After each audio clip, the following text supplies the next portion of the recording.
이 말씀을 먼저 우리가 오늘 본문 두 개를 읽을 텐데 존 칼빈은 시편을 가리켜서 우리 영혼의 해부도다 그렇게 얘기를 했습니다. 말하자면 시편에 있는 찬송들은 우리의 영혼이 하나님을 향해서 부를 수 있는 최고의 찬송이고요. 시편에 있는 기도들은 인간의 영혼이 하나님께 드릴 수 있는 최고의 기도들입니다. 그리고 이 시편에 있는 많은 고백들이 인간의 영혼에 대해서 가장 정직하고 정밀하게 보여주고 있는 것이죠. 그래서 칼빈은 인간의 영혼의 해부도다 그렇게 얘기를 했는데 오늘 이 말씀도 보십시오. 내 마음을 주의 증거들에게 향하게 하시고 탐욕으로 향하지 말게 하소서. 시인은 압니다. 우리의 마음이 언제나 탐욕으로 향한다는 것. 10계명의 10번째 계명, 탐내지 말라고 한 그 계명에서 날마다 하루에도 수십 번씩 넘어진다는 것을 알고 있습니다. 그런데 그것을 어떻게 사람이 이길 수 있는가? 그것은 하나님의 말씀에 우리의 마음을 빼앗길 때입니다.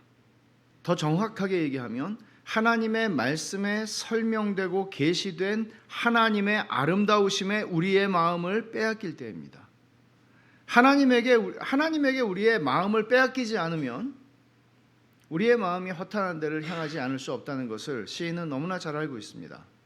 그래서 내가 주의 증거들에게 내 마음이 향할 수 있게 해주셔서 탐욕으로 향하지 않게 해달라고 기도를 하고 37절에 내 눈을 돌이켜 허탄한 것을 보지 말게 하시고 주의 길에서 나를 살아나게 하소서. 주의 길에서 나를 살아나게 해달라고 하는 것은 주의 길, 주의 도, 주의 말씀을 얘기하는 것입니다.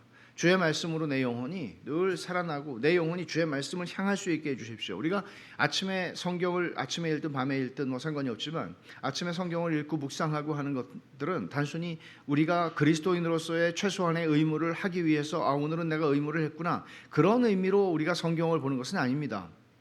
바로 이런 마음인 것이죠. 내 마음이 주의 증거를 향하게 하셔서 오늘 하루를 사는 동안에 내가 허탄한데 내 마음을 뺏기지 않게 해주십시오. 이런 간절한 갈망이 있는 것을 표현하는 거란 말이에요. 그게 우리가 성경을 읽고 기도하고 묵상하고 하는 의미가 있는 것입니다. 만일 우리들이 내가 최소한의 기독교적인 의무를 다했고 이제는 내가 얼마든지 내 마음이 원하는 대로 내 눈이 가는 대로 내 생각이 가는 대로 내가 얼마든지 살아갈 수 있는 자유를 가지고 살아간다라고 생각한다면 그건 정상적인 거듭난 하나님의 백성의 정상적인 마음 상태는 아닌 것입니다. 그래서 이제 시인은 이런 기도를 하고 있는 것인데 오늘 우리가 이제 철로역정 2부의 맨 마지막 부분으로 왔어요. 다음 주면 끝날 것 같은데 마법의 땅을 지나게 되는데 이 순례자들이 마법의 땅에서 자기들의 마음이 주의 증거, 주의 말씀을 향하지 않으면 순식간에 무너진다는 것을 인식하는 것이죠. 우리를 잠들게 하고 우리의 마음을 허탄한 데 빼앗기게 하는 마법의 땅에서 내가 주의 말씀, 주의 증거를 향하지 않는다면 이 말은 갈라디아서 5장에서 바울 사도가 말한 너희가 성령을 좇아 행하라. 왜 성령을 좇아 행하라고 얘기합니까? 우리 안에는 현저한 육체의 욕심이 작동하고 있기 때문이죠. 성령을 좇아 행해라. 그렇게 권면합니다. 순례자들이 순례를 마칠 때까지 조심해야 한다는 것이죠. 이 세상에서도 왜 군대에서 뭐 농담으로 하는 말이 있잖아요. 제대 날이 가까울 때 뭐 떨어지는 낙엽도 조심해라. 뭐 그런 비슷한 거죠. 방위 출신 이렇게 티가 나요. 하여간 병장을 안 달아봐가지고 그래요. 하여간 우리 신앙생활도 그래요. 이제는 내가 50평생 잘 살았으니까 앞으로는 거저먹기로 갈 수 있겠구나. 천만의 말씀이에요. 끝까지 조심하라고 얘기해요. 두 번째로 우리가 오늘 살펴볼 말씀은 히브리서 3장 13절인데 잠깐 우리 찾아봅시다. 히브리서 3장 13절 이 말씀도 우리 한 절이니까 같이 한번 읽겠습니다. 히브리서 3장 13절 시작. 오직 오늘이라 일컫는 동안에 매일 피차 권면하여 너희 중에 누구든지 죄의 유혹으로 완고하게 되지 않도록 하라. 이 표현을 보세요. 오직 오늘이라 일컫는 동안에. 그러니까 내일이라는 날은 우리에게 주어질지 안 주어질지 모르는 날이잖아요. 아주 솔직히 말하면 그런 거잖아요. 이건 정말 사실이잖아요. 내일이라는 날이 주어질지 몰라요. 그러니까 오늘이라고 하는 날, 내일 내가 순종해야지 그렇게 생각하지 말고 오늘이라고 하는 날 매일 피차 권면하래요. 피차 권면하래요. 이게 교회가 해야 하는 일이에요. 목사 보고 성도들을 권면하라고 얘기하지 않아요. 피차 권면하래요. 내가 너에게, 네가 나에게, 네가 날 지켜줘야 돼. 이 책임을 서로에게 맡기라는 거예요. 부부는 부부대로, 부모와 자식 간의 관계는 부모와 자식 간의 관계 속에서, 그리고 교회 안에서 만난 우리 성도들의 교제 속에서 피차에 권면하래요. 언제? 주일날마다가 아니고 매일 피차 권면하래요. 너희 중에 누구든지 죄의 유혹으로 완고하게 되지 않도록 하기 위해서. 그러니까 죄의 유혹으로 우리의 마음이 굳어지게 되면 은혜를 못 받아요. 근데 그 마음이 굳어지는 거는 열흘 걸리는 게 아니고 일주일 걸리는 게 아니고 한순간에도 우리의 마음이 죄의 유혹으로 말미암아 굳어진다는 얘기예요. 그러니까 서로가 서로를 지켜주라는 거예요. 권면하라는 거예요. 느낌이 오면 좀 얘기하라는 거예요. 권면한다는 이 말은 사실은 성령님, 보혜사 성령님이라고 할 때 그 보혜사라는 말이 파라클레토스라고 하는 그 그리스 말인데, 파라칼레오라고 하는 동사, 그 파라클레토스라고 하는 건 명사고요. 파라칼레오라고 하는 건 동사예요. 근데 이게 같은 말이란 말이에요. 하나는 동사고 하나는 명사예요. 그러면 성령님이 하시는 일이 뭔가 하면 그게 권면하는 거예요. 그래서 이게 이 권면하다는 뜻은 부른다, 훈계한다, 위로한다, 격려한다, 가르친다, 굉장히 다양한 뜻이 있어요. 근데 다 좋은 뜻이죠. 그러니까 성령님이 보혜사다 할 때 이 보혜사라는 말을 번역하기가 어려운 이유가 거기에 있는 거죠. 우리가 성령님과 보조를 맞춰서 그 역할을 피차에 하는 게 교회라는 거죠. 보혜사 성령님이 하시는 일을 우리가 함께 하는 거예요. 서로. 여러분들은 아니 내가 뭐라고 이렇게 생각하지 않습니까? 내가 뭐라고 아무리 신앙생활 같이 하는 사람들이지만 내가 뭐라고 그렇게 얘기를 해줄 수 있을까? 아니요, 명령이에요. 주님의 명령이에요. 서로가 그렇게 하래요. 이걸 이 순례자들이 어떻게 순례의 여정, 철로 역정 속에서 이걸 어떻게 해나가는가 하는 것들을 우리는 보게 됩니다. 지금까지 또 봐왔죠. 그 교회죠. 오늘 우리는 이제 32번째로 마법의 땅을 지나며 진리의 용서와 불구를 만나는 장면을 보게 되는데, 이제 배교 마을의 변절이라고 하는 사람을 크리스천이 일부에서 만났던 것을 여러분 기억하실 것입니다. 때때로 여러분들이 이 철로 역정을 보시면서는 2부를 보다가 1부를 가서 이 사람 누구였지? 필요합니다. 그렇게 보시는 것도 필요합니다. 그리고 철로 역정은 한 번만 볼 책은 아닌 것 같습니다. 그래서 제가 새로 나온 3부 만화 3권으로 된 만화가 있는데 너무너무 잘 그린 만화인데요. 이 만화를 그리신 집사님이 본래 성인 만화 좀 별로 안 좋은 그런 거를 그리다가 진짜 회심을 하고 처음부터 끝까지 원래 이렇게 조수들이 한다는데 처음부터 끝까지 아주 다 그리고 해서 만든 게 나왔어요. 그래서 제가 주문해다 놓을 테니까 여러분 꼭 보세요. 도서관에다 하나 갖다 놓고 주문해 놓을 테니까 아이들에게도 읽히면 정말 좋을 거예요. 그래서 여러 번 아이들이 보고 어른들도 물론 당연하죠. 철로 역정 제가 처음에 소개했잖아요. 그 희대의 설교자 중에 설교자라 불리는 찰스 스펄전이 성경책 말고 많이 읽은 책이 철로 역정이었어요. 100번 읽었다 이렇게 그 사람이 100번 읽으면 훌륭해진다 그런 얘기는 아니고 유익해요. 저도 뭐 굉장히 많이 읽은 것 같은데 굉장히 유익해요. 그러니까 배교 마을에 변절이라고 하는 사람을 크리스천이 만났었는데 이제 그 곳에 이르게 됩니다. 그리고는 이제 무지하고도 만났었는데 이제 앞서서 크리스천과 소망이 무지를 이제 당신 알아서 오라 그러고 둘이 이제 갔죠. 그러다가 7가닥의 강한 밧줄에 묶인 채 7 귀신에게 끌려오는 사람을 보게 되는데 그 사람 지옥문으로 끌려가고 있었어요. 사슬에 매어가지고. 근데 그 크리스천이 이제 그 사람을 기억하면서 그 뒤에 써 있는 말, 바람둥이 교수요 저주받을 배교자라 쓰여져 있는 말, 이 사람, 그러니까 7 강한 밧줄에 묶여서 7 귀신에게 끌려가는데 바람둥이 교수, 저주받을 배교자. 교수 그러면 뭐가 떠오르세요? 여기서는 좀 부정적으로 쓴 거죠, 사실은. 말을 잘하는 것이죠. 근데 배교자예요.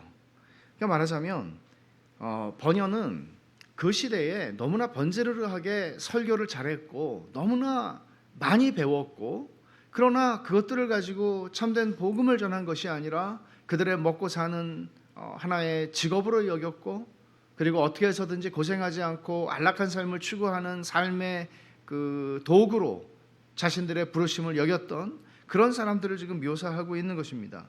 지식을 많이 쌓았죠. 하지만 이 사람들은 배교자로 증명된 거짓 신자라는 것이죠.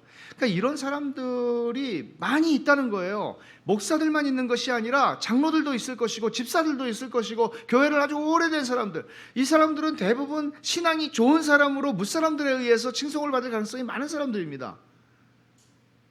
존 버녀는 우리 주님께서도 말씀하셨고 사도들도 말씀했던 그 분별하는 문제, 참된 신앙을 분별하는 문제에서 때때로 여러분 우리는 분별이라고 하는 문제에 부딪히게 되면 사람을 내가 무슨 자격으로 판단합니까? 라고 생각하지만, 판단한다는 뜻은 사실은 정죄한다는 뜻과 연결되어 있다면 판단을 하는 것이 아니라 분별은 해야 한다는 것이죠.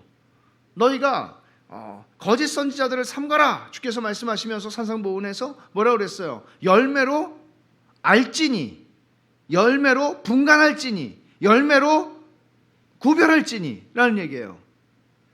그걸 구별하지 않은 채 지금도 가짜 목사들을 따라 추종하는 많은 사람들이 있죠. 적지 않은 어느 시대에나 있었던 일들입니다.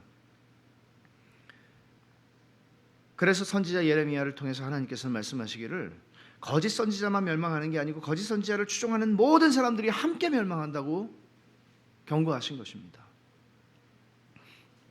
이제 우리는 2부를 지금 보고 있는데 담대가 여기에 대해서 이제 한마디 하는 거죠. 그때 우리가 크리스천이 이 지역을 지났을 때 만났던 일이 이런 일이었죠 하면서 담대가 말합니다. 그가 누구예요? 이 바람둥이 교수를 얘기하는 겁니다. 남의 충고를 절대 듣지 않는 사람이라 일단 타락한 뒤에는 아무도 그를 설득해 돌이킬 수 없었죠. 이 사람은 지금 변절을 얘기하는 사람이죠. 변절. 그러니까 예수를 믿다가 돌아가는 사람이에요. 근데 자기가 어디로 돌아가는지 몰라요. 사실 지옥문을 향하고 있는 거거든요. 그러니까 남의 충고를 절대 듣지 않는 사람, 이게 그 사람의 특징이라고요. 남의 말을 듣지 않아요. 근데 남의 말을 그냥 듣지 않는 게 아니고 또 남의 말을 들어도 혹하는 게 있어요. 근데 정말 오늘 피차 서로 권면하여라고 말씀하고 있는 히브리서 3장 13절의 말씀대로 형제들이 권면하는 말은 절대로 듣지 않아요. 하나님의 말씀의 권면을 듣지 않아요. 남의 충고를 절대 듣지 않는 사람이라 일단 타락한 뒤에는 아무도 그를 설득해 돌이킬 수 없었죠. 그가 십자가와 무덤이 있는 곳에 도착했을 때 어떤 사람이 나타나 그것들을 보라고 타일렀지만 변절은 이를 갈고 발을 구르면서 자긴 고향으로 돌아갈 결심이 굳게 섰다고 악을 썼죠. 17세기의 존 버니언이 이 철로 역정을 쓸 때에도 그랬고, 물론 16세기, 15세기 언제나 그랬습니다. 1세기, 2세기에도 그랬습니다. 배교자들이 많았습니다. 지금도 마찬가지입니다. 이제는 안 믿겠다고 얘기하고 돌아갑니다. 듣질 않습니다. 권면을 듣지 않습니다. 전도자가 그 사람에게 안수하면서 변절에게 안수하면서 다시 순례길을 가라고 권면하지만 변절은 반항하고 모욕을 준 후에 담을 넘어 도망치고 말았다고 말합니다. 신앙생활을 하면서 정말 중요한 게 있는데 그냥 교회는 다니는 데가 아니란 말이죠. 교회는 주일날 아침에 한번 왔다 갔다 하는 곳이 아니라 교회는 우리들이 교회예요. 우리들이 교회인데 오늘 말씀처럼 히브리서 3장 13절 말씀처럼 오늘이라 일컫는 동안에 매일 피차 권면하라고 얘기하는 거죠. 권면을 한다는 거, 그리고 권면을 듣는다는 거 굉장히 중요한 거예요. 이 변절이라고 하는 사람의 특징을 한마디로 담대는 남의 충고를 듣지 않는 거, 권면을 듣지 않는 사람이라는 얘기입니다. 신약의 서신서들은 영적인 지도자들이 권면을 하는 것뿐 아니라 성도들이 서로 권면할 것을 이 히브리서 말씀뿐만 아니라 많이 얘기하고 있습니다. 근데 슬프게도 이 말씀을 사람들은 귀담아 듣지 않는 것 같습니다. 서로 권면하지 않습니다. 권면이 없습니다. 오늘날 교회에. 그냥 맛있는 거 먹으러 갑시다는 많아요. 그렇죠? 권면이 없어요. 형제 어떻게 요즘에 기도 생활은 좋아요? 꼭 이렇게 경건하게 물어볼 필요는 없어요. 깊은 얘기들을 해본 적이 없으면 갑자기 권면할 수 없죠. 그 사람의 영혼의 상태에 대해서 내가 뭘 안다고. 그러니까 우리가 코이노니아 소그룹으로 모여서 주일날 시간을 보내고 그날 들은 말씀을 가지고 은혜를 나누고 하는 것들은 이게 모든 것이라고 생각하면 여러분 큰 실수하시는 겁니다. 신앙생활에서. 코이노니아를 내가 참석하고 있으니까 나는 다 하고 있다라고 생각하면 여기 뭐라 그래요? 오늘이라 일컫는 동안에 매일 피차 권면하래요. 권면을 하라. 이 명령은 어떤 걸 전제하는 명령인가 하면 권면을 들어라 하는 얘기예요. 근데 이제 누가 나한테 이제 권면을, 예를 들어서 장로님께서 이제 나에게 권면을 했어요. 그러면 앞에서는 좀 그렇지만 뒤에 가서 그 양반 왜 그래? 그렇게 교만하게 나한테. 우리는 보통 이렇게 하기가 굉장히 쉬워요. 권면을 들어본 적이 없어요. 근데 권면해 주는 사람을 정말 귀하게 여기고 사랑할 수 있으면 참 좋겠어요. 들을 수 있는 귀가 있었으면 좋겠어요. 그리고 부탁하세요. 여러분들이 좀 저분하고 좀 내가 교제를 하면서 저분이 그래도 하나님 앞에서 잘 살아가려고 하시는 분이니까 저분하고 좀 얘기를 하면 내가 좀 더 신앙생활을 잘 할 수 있겠다 싶으면 여러분 다가가셔서 좀 저의 요즘에 뭐 이런 게 있잖아요. 뭐 요즘 멘토가 되어 주십시오. 아니 뭐 멘토 될 필요 없고 제게 좀 이따금 권면 좀 해주시겠습니까? 여기 성경 말씀에 있는데 순종하셔서 저의 권면자가 되어 주십시오. 저의 파라클레토스가 되어 주십시오. 이렇게 얘기를 할 수 있는 거죠. 청년들도 좀 뭐 나이만 먹는 게 아니고 좀 내가 존경할 수 있는 영적인 선배라고 생각되는 선배에게 그렇게 얘기할 수 있는 거죠. 권면을 할 수 있는, 권면을 들을 수 있는 이 필요한 것입니다. 신앙생활에서 굉장히 중요한 것입니다. 진리의 용사를 만나는 대목이 나오는데 순례자들이 예전에 작은 믿음이 Little Faith죠. 미스터 Little Faith인데 작은 믿음이 강도를 만났던 곳에 이르러서 한 사람을 보게 되는데 칼을 들고 있는데 얼굴이 피투성이가 되어 있어요. 싸운 사람, 전쟁을 한 사람이죠. 이 사람은 멸망의 도시 옆에, 크리스천이 나온 도시가 멸망의 도시죠. 멸망의 도시 옆에 흑암의 땅에서 태어나서 살다가 어느 날 진담이라고 하는 사람이 와서 들려준 크리스천의 얘기를 듣고 부모를 떠나서 고향을 떠나서 순례길에 오른 사람이에요. 그러니까 어떤 사람이 갑자기 자기들 마을에 있던 어떤 사람이죠. 근데 크리스천에 대한 얘기를 해준 거예요. 이런 사람이 있었는데 그 사람이 순례길을 떠나서 천성에 들어갔다더라 하는 얘기를 해준 거예요. 그러니까 이미 크리스천은 하나의 레전드가 됐다고 그럴까요? 크리스천이라고 하는 사람은 정말 아무 복음이 없는 황폐한 땅에서 복음을 듣고 복음에 반응을 해서 그 길을 떠나서 그 철로역정이라고 하는 그 모든 과정을 끝내고 천성문에 들어간 사람이에요. 그리고는 진담이라고 하는 사람, 얼마나 좋은 이름이에요. 이 크리스천의 별명이 되기 참 좋죠. 우리들의 별명이 되기. 미스터 텔 트루스 맞나요? 텔추루. 진짜만 말하는 사람이에요. 그러니까 이 사람이 해주는 말을 듣고 크리스천이 반응했던 것처럼, 이 전도자의 말을 듣고 크리스천이 반응했던 것처럼 진리의 용사도 반응을 해서 그 길을 떠났어요. 부모들이 반대하는데도 불구하고. 담대는 이제 불굴의 진리의 용사를 만나서 물어봅니다. 혹시 좁은 문은 통과하셨나요? 물어보죠. 이게 철로 역정의 특징 아니에요? 지금까지 우리가 30번 넘게 보면서 처음 만나는 사람이 있으면 언제나 그걸 확인하죠. 질문을 하죠. 이 사람이 진짜 거듭난 사람인가? 진짜 하나님의 자녀가 맞나? 교회를 다닌다는 얘기를 물어보는 거 아니에요. 우리는 보통 이렇게 물어보잖아요. 어느 교회 다니세요? 그렇게 물어보지 않아요.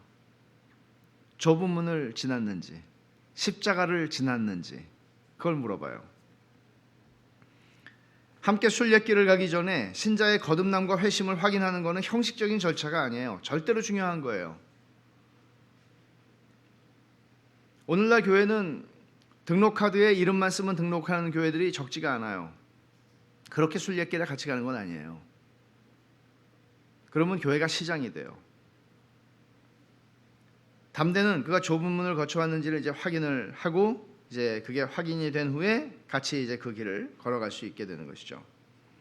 진리의 용사가 피투성이로 칼을 빼고 있었던 상황을 설명하는데 세 강도와 싸우고 있었던 것이었죠. 난폭이라고 하는 강도, 무분별이라는 강도, 또 독단이라고 하는 강도와 싸우고 있었는데 이 강도들하고 싸우기 전에 먼저 자기한테 삼자태기를 하라고 얘기를 했다는 거죠. 첫 번째, 자기네 편이 되든가. 두 번째, 고향으로 되돌아가든가 변절처럼. 세 번째, 이 자리에서 죽든가, 우리하고 싸워서 죽든가.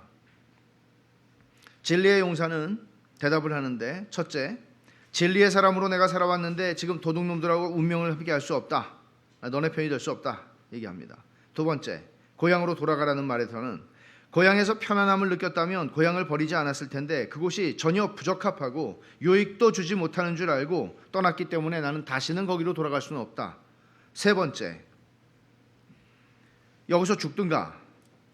고귀하고 값진 생명을 가볍게 주어버릴 수 없다고 대답하고 칼을 뽑아서 이제 세 명하고 싸우게 됩니다. 한참 싸우다가 순례자들이 오는 소리를 듣고 강도들은 이제 떠났다는 거죠. 숫자가 3명밖에 없으니까. 근데 담대가 말해요. 아이고, 한 사람이 세 사람하고 싸우는 불공평한 싸움이었군요 라고 얘기를 하자 진리의 용사가 답합니다. 진리편에 서 있는 사람에게는 수의 많고 적음이 문제가 아니라고 그는 성경의 증거들을 가지고 말합니다. 시편 27편 3절에는 뭐라고 얘기하죠? 군대가 나를 칠지라도 내가 두려워하지 않는다. 군대가 나를 치러 와도 두렵지 않다. 또 사사기 15장 15절에서는 삼손이 나귀 턱뼈 하나를 가지고 1000명을 상대했습니다. 우리는 성경에서 수없이 많은 이런 일들을 봅니다. 진리의 용사는 그 와중에서도 사람들에게 도움을 청하지 않고 하나님, 임금님께 소리를 쳤다고 얘기합니다. 그리고 담대가 진리의 용사가 들고 있는 칼을 유심히 살펴보는데 이거 예루살렘 진검이군요 알아봅니다. 성령의 검이라는 얘기입니다. 그러니까 진리의 용사가 말해요. 누구든지 이 검 한 자루와 이를 다룰 수 있는 기술만 갖고 있으면 감히 천사들과도 겨룰 수 있고 이 검은 결코 무디어지지 않고 살과 뼈뿐 아니라 영과 혼까지 찔러 쪼개는 칼입니다. 뭐예요? 성령의 검, 곧 하나님의 말씀을 가지라. 에베소서에서 말씀한 대로 성령의 검, 하나님 말씀을 가지라는 거죠. 진리의 용사가 말하는 거는 말씀을 가진다는 거는 성경책을 좋은 거를 비싼 걸 산다는 소리가 아니라 성경책을 가지고 있다는 소리가 아니라 성경을 가지고 있을 뿐만 아니라 하나님의 말씀을 다룰 수 있는 실력이 있어야 된다는 얘기죠. 하나님의 말씀을 능히 다룰 수 있는 실력이 있어야 된다는 얘기죠. 그걸로 우리는 싸우는 거란 말이에요. 그래서 디모데후서에서 바울 사도는 이렇게 권면을 하지 않았어요? 디모데후서 2장을 한번 볼까요?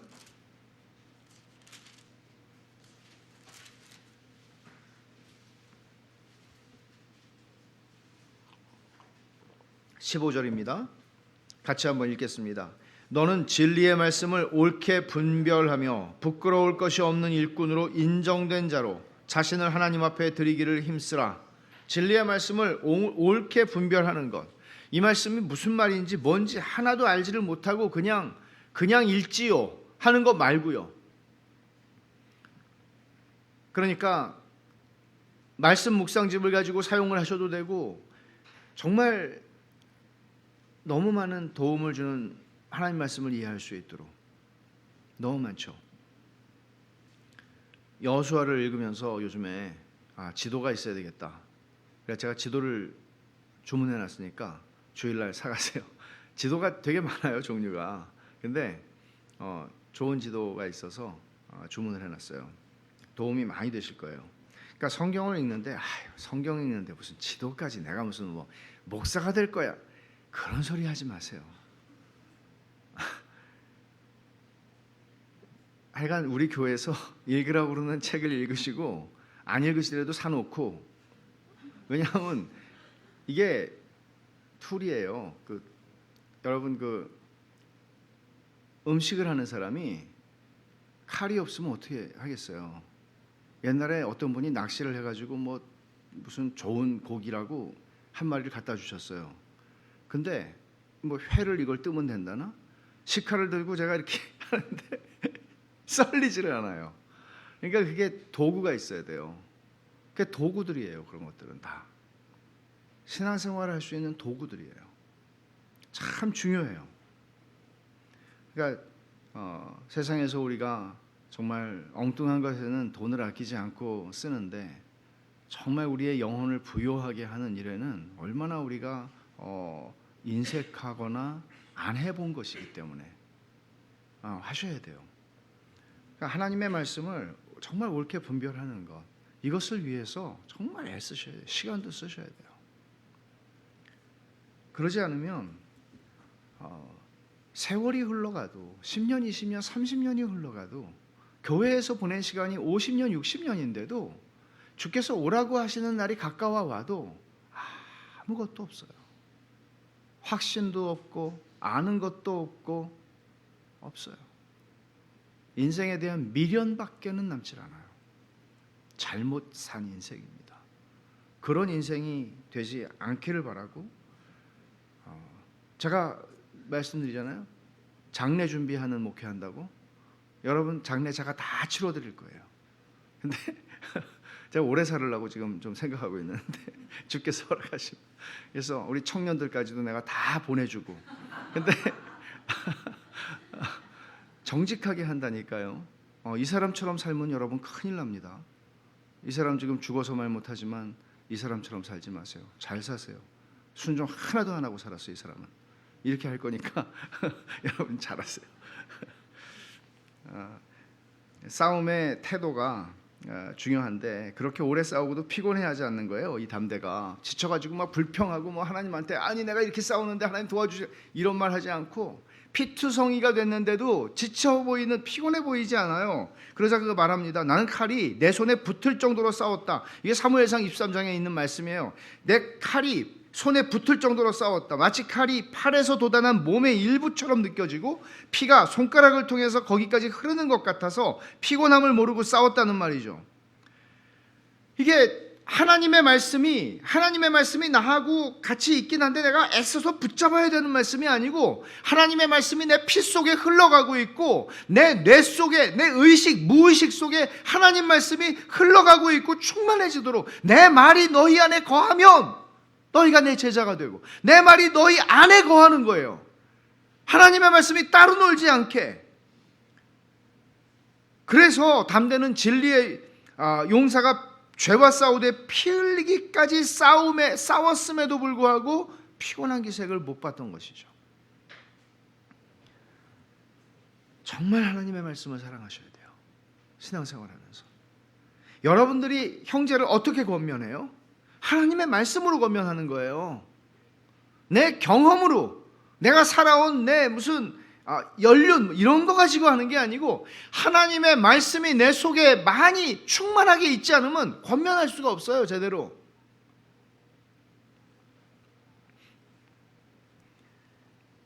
담대는 진리의 용사가 하는 말이 연약한 자들에게 유익한 말이 될 걸 알고 계속 말을 시킵니다. 그러니까 이 사람이 말을 하면 유익한 거예요. 이 사람이 입을 열면 힘없는 사람들이 힘을 얻고 낙심한 자들이 격려를 얻고 그러는 거예요. 그러니까 담대가 사람을 알아보고 이 사람 까미구나. 그러고는 계속 같이 지금 동행하고 있잖아요. 순례 여정을 계속 말을 거는 거예요. 이 사람이 말을 하면 사람들이, 그냥 듣고 있는 사람들이 은혜를 받는 거예요. 세상에 이래야 되지 않아요?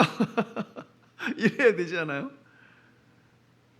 진리의 용사가 진담이 자기에게 전해준 크리스찬의 순례 이야기를 듣고 순례를 시작했다는 말을 듣고는 크리스티아나에게 말합니다. 당신 남편의 순례길과 그것을 통해서 얻은 축복의 소식이 원근 각처에 전파되고 있어요. 그러니까 크리스티아나는 죄책감이 있잖아요. 일종의 남편한테 막 뭐라고 그래가지고 남편이 결국 같이 못 가고 혼자 갔단 말이에요. 그 길을.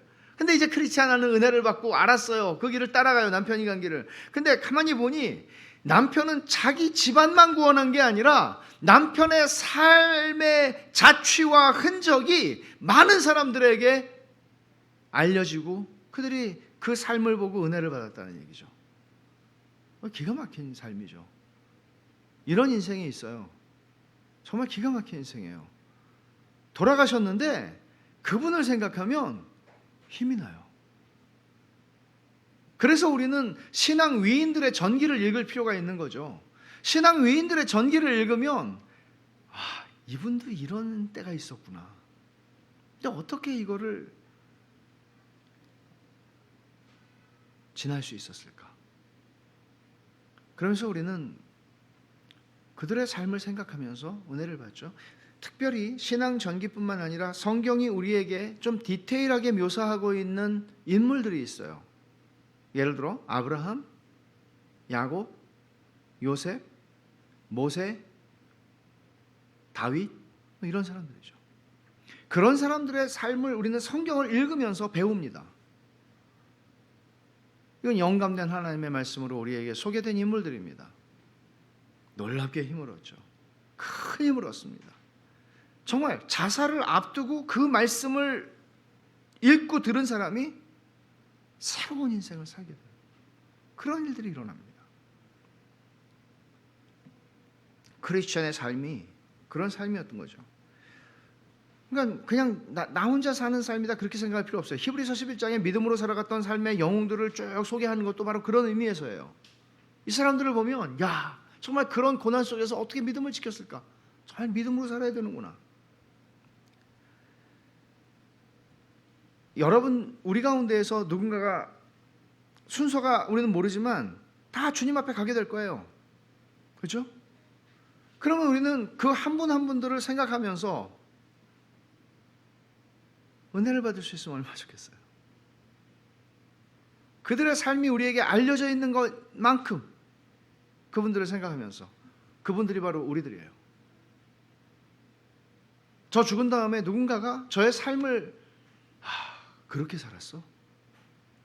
하면서 은혜를 받을 수 있으면 좋겠어요. 그렇게 살았으면 좋겠어요. 지금 내가 살아가는 삶이 믿음의 증거들이어야 된단 말이에요. 어느 날 갑자기 나중에 늙어서 이런 게 아니고요. 지금 내가 살아가는 게 믿음의 증거들과 흔적과 자취들을 남기는 삶인 거예요. 그런 생각을 우리는 당연히 해야 마땅한 것입니다. 진리의 용사는 담대에게 천성에서 서로를 알아볼 수 있겠는가 그런 질문을 해요. 여러분 생각은 어떠세요? 부부는 천국 가서도 부부일까요? 부부는 천국 가서도 한침 됐을까요? 아니면 우리의 관계를 우리가 전혀 제 아내가 천국에서 반가워요 여보 나 이제 왔어요 이제 이렇게 할 거 아니에요. 그러면 누구시더라? 이렇게 되면 어떻게 되겠어요? 알게 전혀 모르는 그러니까 다른 사람이 되는 건 아니죠. 연속성이 있겠죠. 그러나 하나님께서 우리를 완전히 새로운 존재로 만드셔서 우리의 그런 독점적인 부부관계라든지 이런 것들이 아니라 정말 그리스도 안에서 한 가족이 된다는 게 평생 그렇게 하나님의 권속이라고 그러고 교회를 가족이라고 그러고 한 몸이라고 그러는 게 이런 거구나. 이게 진짜였구나. 그거는 지나가는 거였고 이게 진짜였구나를 우리는 경험하게 되겠죠.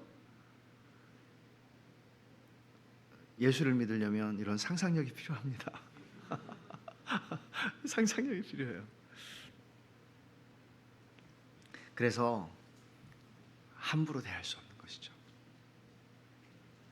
그러나 이 세상에서 우리는 원수를 사랑하라 하는 말씀을 듣지만 천국에서는 그런 말씀을 더 이상 듣지 않습니다. 우리 옆에 있는 모든 형제들이기 때문에. 불신 가족들의 모진 반대를 무릅쓰고 진리의 용사는 이 순례의 여정을 떠났습니다.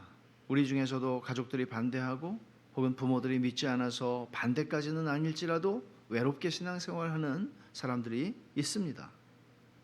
이런 불신 가족들의 모진 반대가 있을 때 어떻게 해야 합니까? 진리의 용사는 이렇게 말합니다. 자기의 불신 가족들은 부모님들이, 특별히 부모님들이 순례 생활이 게으른 삶이라고 비난했다는 거죠. 야, 그거 예수 믿는 사람들 게을르더라. 똑바로 살지 않고 뭐 기도만 하면 다 되는 줄 알더라. 뭐 이런 것이죠. 또 순례길이 위험한 길이라고 겁을 주면서 그 길을 가지 말라고 이야기를 했답니다. 크리스찬이 겪었던 어려움들을 다 언급하면서 허위 과장해서 겁을 준 것이죠. 야, 예수 믿으면 지시리도 가난하게 사는 거 내가 다 알아. 뭐 예수 믿으면 뭐 고난이 많대더라. 뭐 이런 식의 이야기들이죠. 또 순례자들을 속이고 위협하는 악한 자들이 우글거린다고 말함으로써 위협을 했습니다. 그 위협한 사람들이 세속 현자라든지 사심이라든지 허리와 위선이라든지 수다장이, 대마, 아첨장이, 무지 이런 사람들입니다. 또 순례길을 떠났다가 포기하고 돌아옴으로써 사람들의 웃음거리가 된 사람들이 적지 않아요. 그 마을에 지금도 그래요. 어떤 분은 신학교 나왔는데 내가 그래서 다 아는데 아무것도 없더라고 얘기하는 분들이 있어요. 내가 목사 아들인데 그런 분들이 있어요. 내가 모태신앙인데 그런 분들이 있어요. 그러고는 다 안다고 그래요. 예수 믿지 못하게 그렇게 막는 사람들이 적지가 않아요. 그런 사람들 좋지 않은 역할을 하죠. 이런 사람들이 하나의 증거가 되는 거예요. 봐, 저 사람도 그렇게 열심히 했는데 당신보다 더 열심히 했는데 지금 나왔잖아. 온순, 불신, 겁쟁이, 변절, 늙은 무신론자 다 이런 사람들이었습니다. 또 부모들이 반대하기를 두려움 씨가 하도 고독한 길을 가는 바람에 편한 마음으로 지낸 적이 한 번도 없고 낙심 씨는 그 길을 가다가 굶어 죽은 것 같다 그러고 크리스찬도 결국 시커먼 강물에 빠져 죽었다는 소문을 인용하면서 가지 말라고 얘기하는 거죠.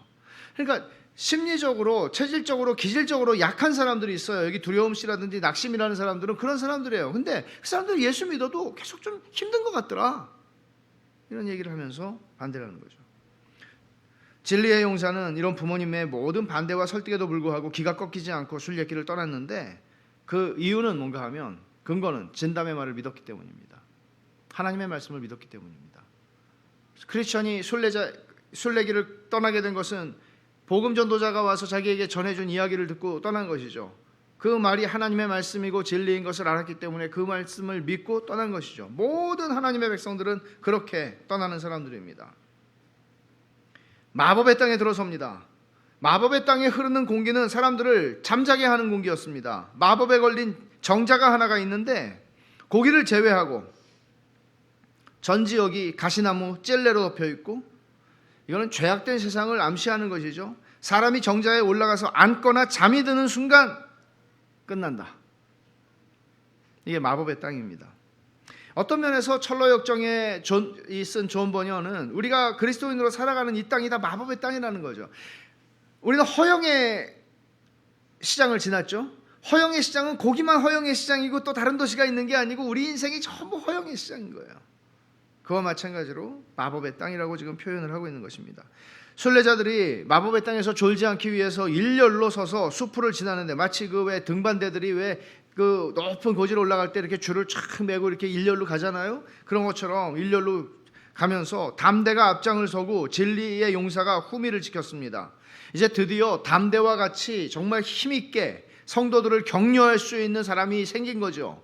그래서 담대가 맨 앞장을 쓰고 맨 뒤에 진리의 용사가 섰어요. 다들 칼을 뽑아 들고 전진을 하는데 서로 격려하면서 가는 거예요. 힘내, 힘내, 넘어지지 마, 졸지 마.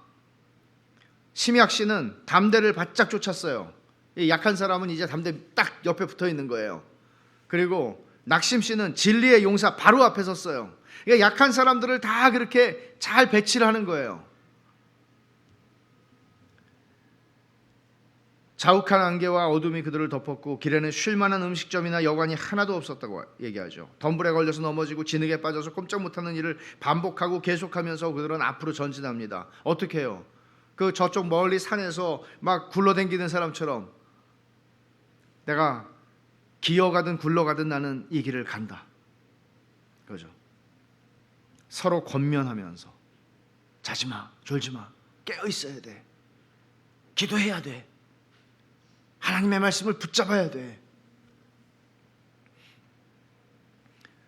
게으른 자의 친구라 불리는 정자가 있는데 이 정자에 이르러요. 보니까 처마가 정교하게 장식되어 있고 나뭇잎으로 멋지게 덮여 있고 벤치가 있고 등받이 의자도 있고 피곤한 자들이 누울 수 있는 푹신한 소파도 있었어요. 그렇지만 이 순례자들 중에 한 사람도 여기서 쉬겠다고 말하는 사람이 없어요. 담대의 충고가 있었기 때문이죠.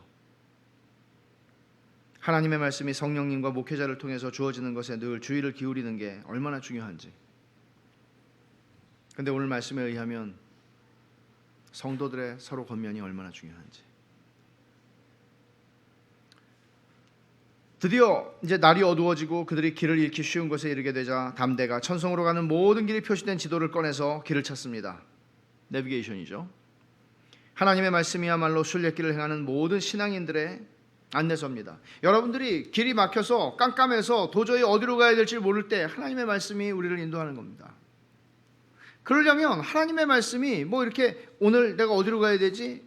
펴가지고 하는 그런 식이 아니란 말이죠. 하나님의 말씀에 익숙해서 기도하는 가운데 성령께서 이 말씀, 내가 기록된 하나님의 말씀을 통하여 성령이 그 말씀을 기억하게 하시고 생각나게 하시고 우리를 지도하시는 것입니다. 존 번연이 이렇게 해설합니다. 나는 순례길을 떠나는 사람이면 누구나 이런 지도를 꼭 하나 가지고 가면서 어느 쪽 길로 가야 할지 망설여질 때 그걸 펴봐야 되겠다는 생각을 했다. 또 다른 정자에 잠들어 있는 경솔과 무모를 만나게 됩니다. 두 사람은 순례길에 피곤해 지쳐서 정자에서 잠이 들고 맙니다. 깨우려고 아무리 애를 써도 이 사람들은 잠꼬대만 하지 일어나질 않습니다. 결국에는 이 사람들은 그 정자에서 영원한 잠에 들고 만 것이죠. 원수가 순례길의 종착점인 뷸라의 땅에 가까운 마법의 땅, 거의 마지막 지점인데 여기에 정자를 만든 이유가 있다는 거예요. 원수들이 볼 때 이 바보들이 오랫동안 길을 왔으니 지쳐서 앉고 쉬고 싶겠지, 여행이 거의 끝났으니 정신 상태가 해이해졌겠지 하고 여기기 때문에 이 거의 마지막에 이 정자, 이 마법의 땅을 놨다는 거죠. 순례길의 마지막 순간까지 마귀는 성도를 가만히 두지 않습니다. 그래서 아까 군대에서 제대하는 병장이 말년을 조심해야 하는 것처럼 그리스도인들도 조심해야 되는 것이죠. 여러분, 목회를 은퇴한 목사님이 상상도 할 수 없는 유혹에 빠져서 넘어져 버리는 일들을 듣습니다. 우리가 직업에서 은퇴할 수는 있어요. 그렇지만 하나님을 섬기는 일에서 은퇴는 없습니다. 그러니까 저도 목사 은퇴 안 하겠다는 소리가 아니고 은퇴할 거죠. 해야 되죠. 해야 되는데 하나님을 섬기는 일은 은퇴 없어요. 이제는 다 섬겼다. 아니에요. 죽을 때까지 섬기는 거예요. 깜깜한 밤에 안내자 담대는 순례자들을 위해서 등불을 켜주고 이 등불의 도움으로 순례자들이 전진하게 됩니다. 여기서 또 한 사람을 만나게 되는데 아주 대단한 사람이에요. 불굴이라고 하는 사람이에요. 아주 든든히 서 있는 사람이에요. 이 사람은 마법의 땅을 벗어날 무렵에 만나게 되는데 무릎을 꿇고 손과 눈은 위로 향한 채 기도하는 사람의 모습으로 그들이 만나게 되죠. 무릎을 꿇고 하늘을 향해서 기도하는 모습으로. 그는 정직하고 같은 고향 출신이고 곱고 착한 순례자였습니다. 불신자들의 이 불굴은 이제 이런 생각들을 하고 있었어요. 보면 예수 믿지 않고 불경건하고 자기밖에 모르고 그런 사람들이 편안하게 죽는 거예요. 마지막까지 편안한 거예요. 이제 그런 모습을 보면서는 이런 말을 합니다. 저는 이곳에서 죽는 사람들의 죽음의 방식에 대해서 생각했습니다. 여기서 죽는 사람들은 난폭한 방식으로 죽음을 맞지 않고 슬픔을 느낄 사이도 없습니다. 왜냐하면 그들은 멸망과 즐거움을 갖고 잠자는 가운데 죽음의 여행을 떠나게 되기 때문이죠. 죽음이라는 질병의 뜻에 순순히 따르는 것이죠. 그냥 편안하게 죽는다는 얘기를 한 거예요. 그러니까 불신자들의 죽음이 반드시 고통스럽고 힘들다, 성경이 그렇게 말하지 않습니다. 시편 73편에서도 말씀한 것처럼 정말 건강하게 죽어요. 안 아프게 죽어요.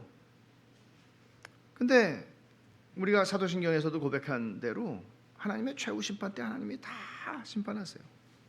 그러니까 불신자들의 죽음에 대해서 우리가 시험에 들 필요가 없다는 것이죠. 불굴이 마법의 땅에서 이런 유혹을 받은 얘기를 하는데, 이 크리스천과 크리스티아나는 일행은 이런 유혹을 받지 않았는데 물거품 마님을 만났다는 거예요. 버블티가 아니고 매담 버블이에요. 옷을 잘 차려입은 여인이 다가와서 불굴한테 3가지를 주겠다고 유혹을 했어요. 내 몸을 가져라, 여인의 몸을 가져라, 또 돈주머니를 가지고 이거 네 거 가져라, 그리고 침대를 주는 거예요. 잠언에서 본 것 같은 말씀이죠. 음녀가 유혹하는 것이죠. 그때 불굴이 몹시 졸리고 피곤해서 또 빈털털이어서 이 여인이 지금 자기에게 주는 유혹이 먹힐 수 있는 유혹이었던 것이죠. 불굴은 제안을 거절하고 화를 내는데, 물거품 마님은 내가 계속 너를 행복하게 해줄 수 있어 하면서 계속 떠나지 않고 계속해서 말을 하는 거예요. 유혹하는 거예요. 그래서 이 유혹을 이기기 위해서 화내고 떠나 하는데 이거 가지고 안 되니까 임금님에게, 하나님께 기도했다는 것이죠. 그리고 이 여인은 순례자들이 오기 전에 이제 떠나게 됩니다. 순례자들이 나타나는 것을 보고, 이 여인의 정체는 마법의 땅을 마술에 걸어서 순례자들을 유혹해서 넘어뜨리는 마녀였습니다. 그러니까 담대가 말해요. 누구든지 그녀의 무릎을 베고 눕는 자는 단도대에 도끼 날 아래 눕는 것과 같고, 그녀의 아름다움에 한눈을 파는 자는 하나님의 원수로 간주될 것입니다. 세상과 벗된 자는 하나님과 원수되는 줄 알지 못하느냐, 야고보 4장에 있는 말씀대로. 이게 무서운 말씀이죠. 그녀의 무릎을 베고 눕는 자는 단도대에 도끼 날 아래 있는 것이다. 이 세상이 우리를 유혹하잖아요. 오늘도 내일도 평생 유혹이 있어요. 거기서 우리가 어떻게 살아갈 것인가, 어떻게 믿음의 삶을 살아가며 이 불굴이 반응했던 것처럼 우리가 그것을 시험에 들지 말게 하옵시고, 왜 주님은 허금하는 기도 제목 중에서 이 기도를 드리라고 말씀하셨을까요? 시험에 들지 말게 하옵시고 오늘 유혹에 빠지지 않게 해주세요. 시편 119편 36절과 37절 아까 읽었는데, 왜 거기서는 내가 허탄한데 내 눈을 돌리지 않도록 주님 나를 도와주세요, 내 마음이 주님의 말씀을 향할 수 있게 해주세요, 왜 그렇게 기도할까요? 수없어요. 우리가 이 마법의 땅을 살고 있기 때문이에요. 그 유혹들 속에서 우리는 살아가고 있는 것이죠. 담대는 말합니다.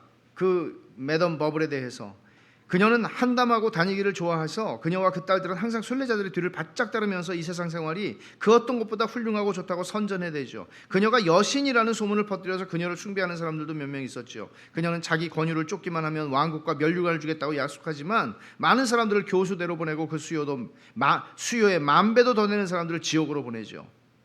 또 말합니다. 그녀는 당신을 여러 가지 해로운 정욕에 떨어뜨려 침륜과 멸망에 빠지게 했을 게 분명합니다. 압살롬을 깬 것도 그녀였고, 여로보암을 깨워서 주인을 거역하고 나라를 쪼개게 한 것도 그녀였고, 유다를 깨워서 주님을 팔아넘기게 한 것도 그녀였고, 대마를 유혹해서 세상으로 떠나가게 한 것도 그녀였고, 다 음녀에게 빠진 사람들입니다. 그러니 불굴 선생님, 당신은 당신의 이름대로 살아서 모든 일을 마친 후에 굳게 서시길 바랍니다. 불굴, 그의 이름은 굳게 서다입니다. 이 대화를 듣던 순례자들이 두려움과 기쁨으로 범벅이 돼서 새 노래를 부릅니다. 순례자들이 얼마나 많은 위험을 만나며 원수들이 또한 얼마나 많은지, 죄로 이끄는 길이 얼마나 많은지도 죽을 수밖에 없는 인간은 아무도 모른다네. 얼마나 유혹이 많은지를 여러분 아십니까? 알고 사십니까? 의식을 하십니까? 그리고 거기서 내가 스스로 빠져나갈 힘이 없다는 걸 아십니까? 왜? 우리의 죄성이 반응을 하니까. 그래서 시험에 들지 않도록 기도하라고 그랬고, 그래서 나의 마음이 주님의 증거를 향하게 해달라고 기도를 한 것입니다. 오늘 말씀을 적용적으로 교훈을 살펴보겠습니다. 신앙의 여정은 혼자 가는 거 아닙니다. 신앙의 여정은 같이 가는 것이고, 그래서 하나님은 우리를 교회로 부르셨습니다. 이 공동의 여정에서 서로 권면하고 권면받는 거 절대적으로 중요합니다. 오늘 하나님의 말씀을 그대로 순종하십시오. 내가 권면을 받는 사람이 되어야 되겠다. 그리고 권면을 할 수 있어야 되겠다. 누구에게 시작할까요? 자녀들에게 하십시오. 배우자에게 하기 시작하십시오. 그리고 코이노니아 식구들 가운데에서 어떤 사람과 하기 시작하십시오. 권면은 우리의 알량한 경험으로 하는 것 아니죠. 하나님 말씀에 서 있어야 하고, 그래서 디도서 1장 9절에는 능히 바른 교훈으로 권면하여 라고 말합니다. 사랑 안에서 행해야 합니다. 사랑 안에서 진리를 말하는 것입니다. 덕을 세우도록 해야 합니다. 권면을 하는 것은 지혜로워야 하지만 권면을 또 잘 받는 것도 믿음으로 받아야 합니다.